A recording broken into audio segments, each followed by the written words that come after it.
back towards the rock.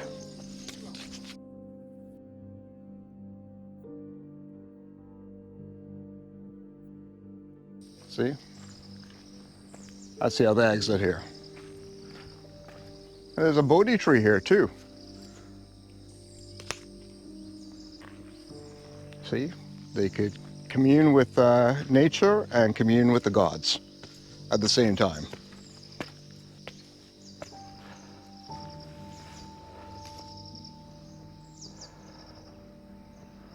And there's the Bodhi tree. I still remain fascinated with how they dealt with sewage in these ancient societies. And you can see the squat toilet had a long history here in Asia. Actually, the squat toilet was a preeminent toilet for most of history, and it is still in effect throughout the world. And a little known fact, it's most probably the best way to actually have a poop.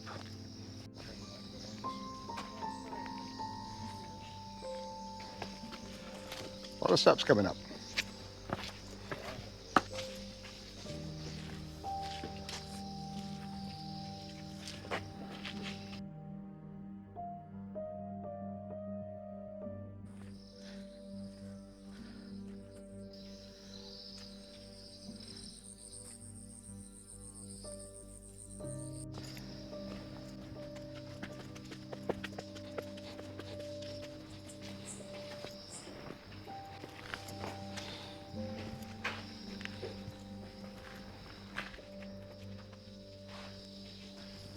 There is seriously a lot of stairs here. But this is why I train and try to stay fit, as well as eating healthy. This is my payoff, and these are part, and travel is one of my goals. If I couldn't, I would not be able to do these things. Wow, up to the top there.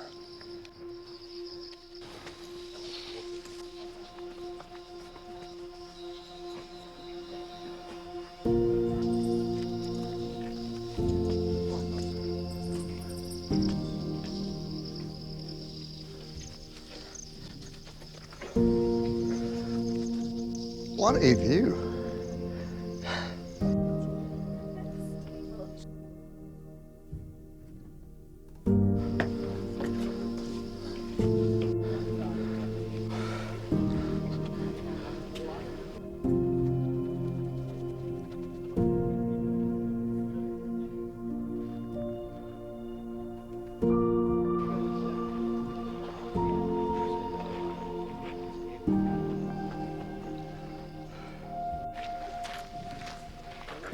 So we are going to step between the lion's paws here and head up to the top. The sun is starting to beat down. Temperature is easing up. It is very pretty here, and this is well worth the diet and trying to stay fit.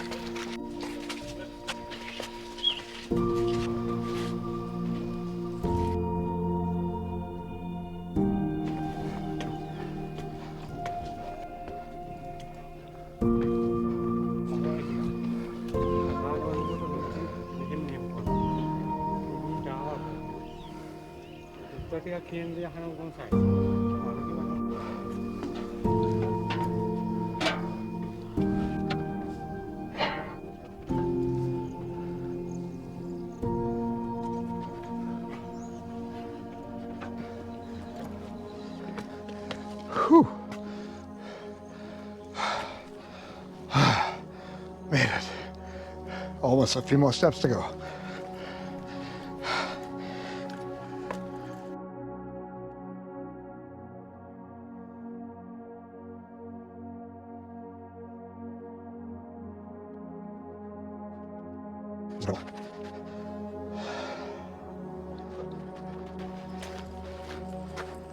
Good to catch my breath there.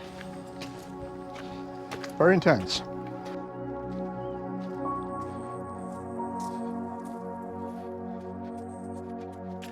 Temperature is 25. I swear it's about 90% humidity.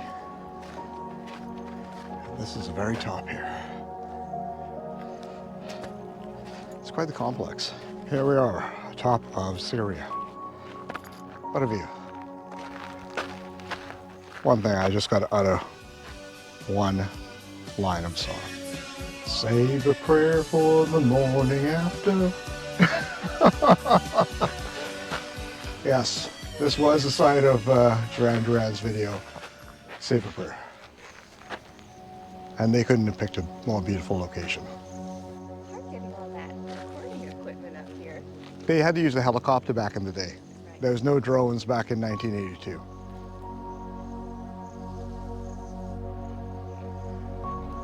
That was funny. Who's Duran Duran?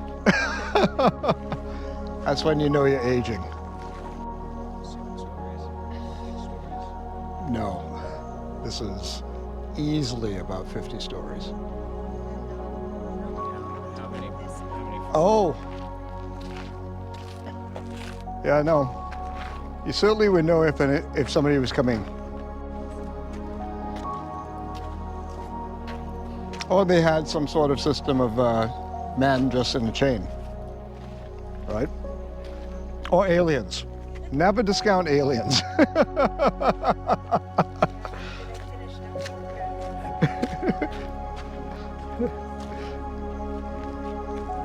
And then they went over to Angkor Wat. Going down to the West Palace complex. I'm glad I wore shoes instead of slippers today. This is the entire palace complex atop of Sigiriya here.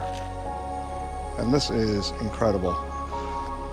They managed to build a complete complex at the top of this imposing rock. Have everything that they could ever want. They have water reservoirs here. And they also had gardens nearby. So it's very self-sufficient. The marvels of ancient technology.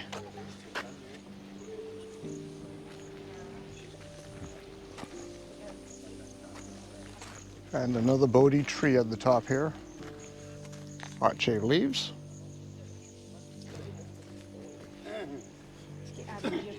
This is quite the self-sufficient location, isn't it? But given the drainage of the site, they used a lot. The designer used a lot of water channels and tunnels, and used gravity, as we saw down below. And they did a lot of very creative means to retain water at the site and to transfer it all the way out to the moat. So water had its very distinct role. Obviously, if you don't have water, you can't have a society, but also how they managed it to go to the gardens and also used it for their latrines and also basic management of their facilities. Ingenious. Most people are going over there. I'm going to go this way because I want to see what that pool looks like and walk around it.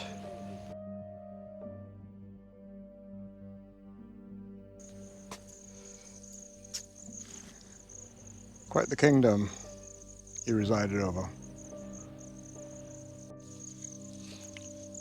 It's quite amazing for a facility that was built in the 5th century AD. The level of technology that went into this and the precision of the rocks is quite incredible.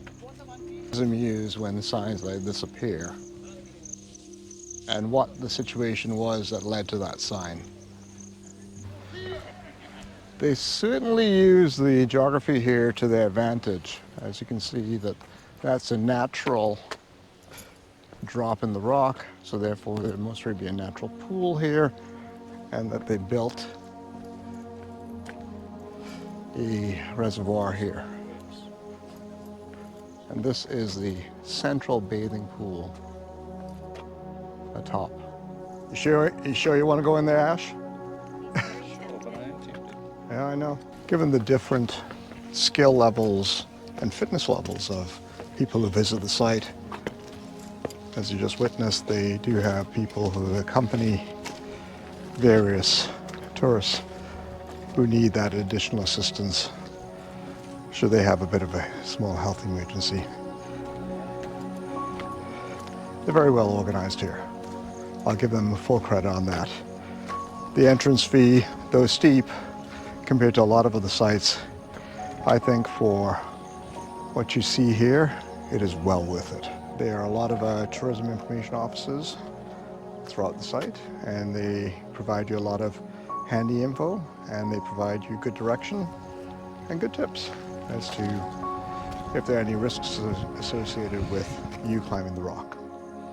They're very considerate about that, and it really does show here.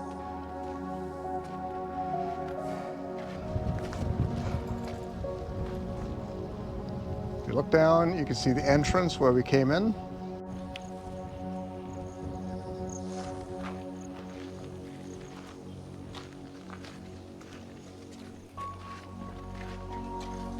Your feet in and not move in the pool. What? And the little niggly fish come along. Yep. And I'll look at the fish. The guppies.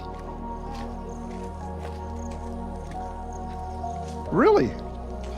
Now, isn't it fascinating to think that fish made it all the way up here? Maybe that's where they walk the plank. I think there's the ropes down, so that's how they get everything up in there. Another mini reservoir area. This is the boulder pond number 2. I love when you see the rock face exposed up here.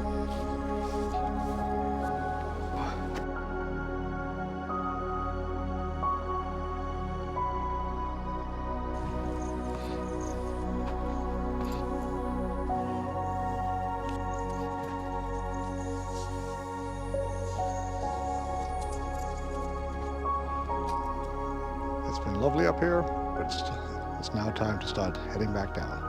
And there are the stairs to go down.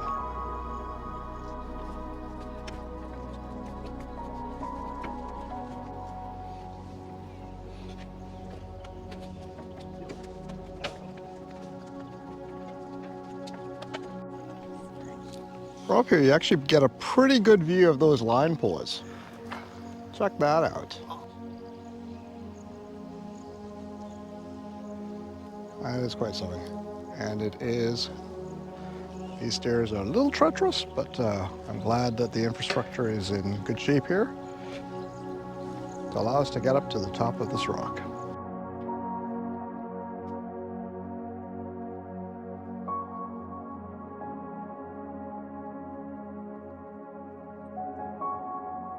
You really do have to watch these stairs.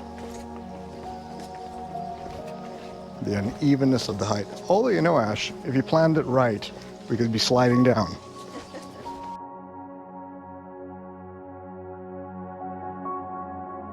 It's a little bit of an adventure on the way out here. I really can't help but admire how well thought through this particular site was planned. They very intentionally built on the shadier side of the rock, and it is significantly cool. And the shade is being with the shadow of the rock. You do get that all the way down to the ground. And given how hot Sri Lanka is, this was very ingenious. This century planning, there's a lot to be said about it. But graffiti will be graffiti in any generation.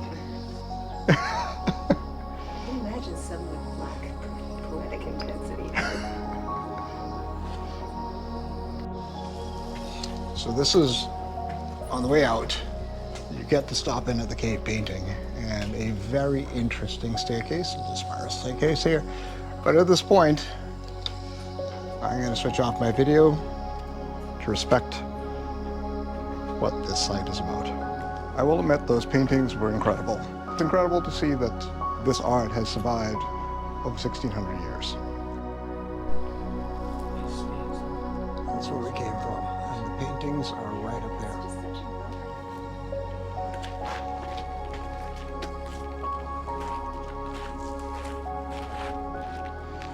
Looking back, Ooh, very pretty. And back through the rocks.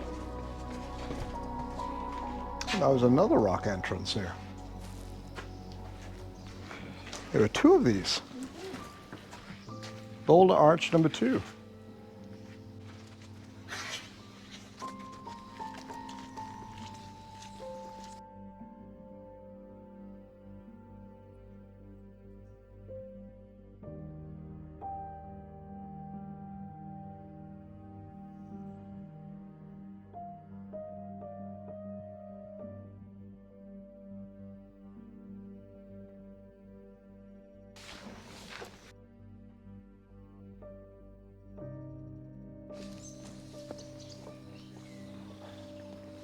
More parts of the complex on the way out. They have a shopping complex out here. One few place where local and foreign tourists are treated equally. Lots of warning signs, but I do like the no music and no partying.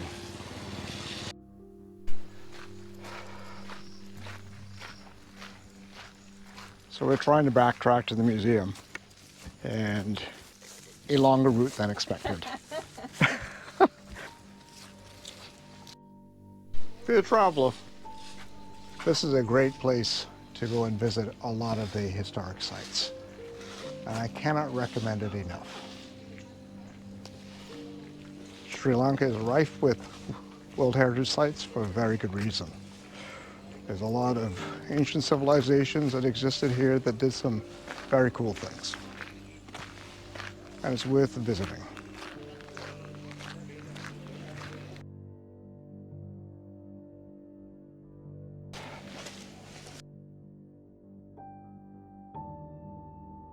So the same ticket gets you into the museum, which is a pretty good deal.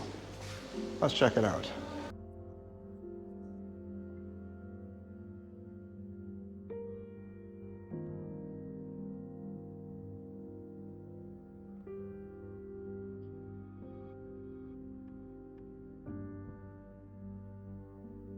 That's how they got up there. They must have had some sort of jute ropes back then, but a lot of it was just old-fashioned stairs.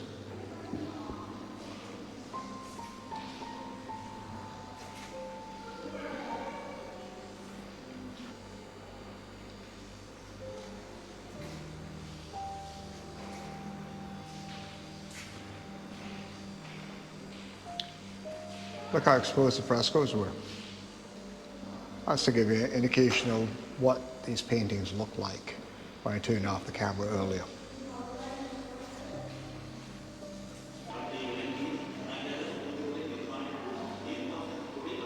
Archaeologists in the 1900s certainly had their work cut out for them, didn't they?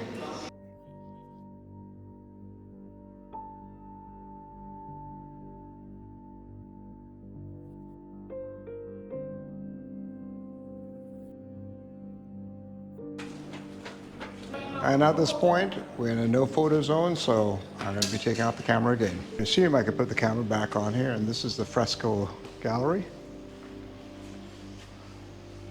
And this is it's a very accurate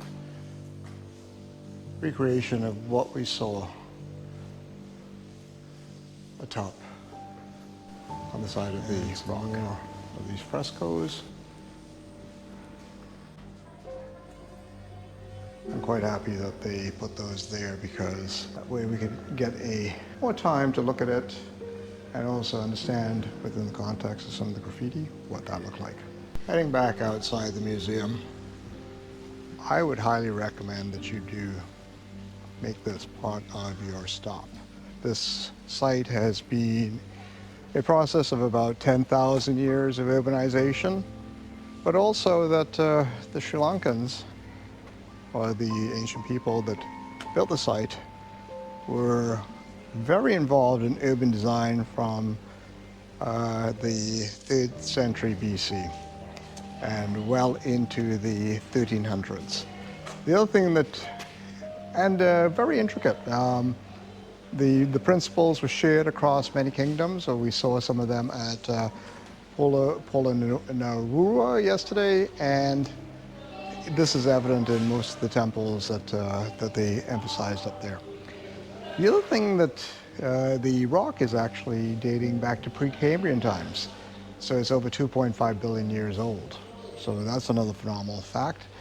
And the location is at, and it oversaw 4 other regions, and it's quite evident that we're at the top, at the headwaters of many of the rivers that flow towards the northern part of Sri Lanka. The other thing that we learned is that the this particular town or city was known for iron production. So they found a lot of evidence of mini smelters or forges, and they supplied a lot of iron to the rest of the kingdom from here. So another fascinating fact.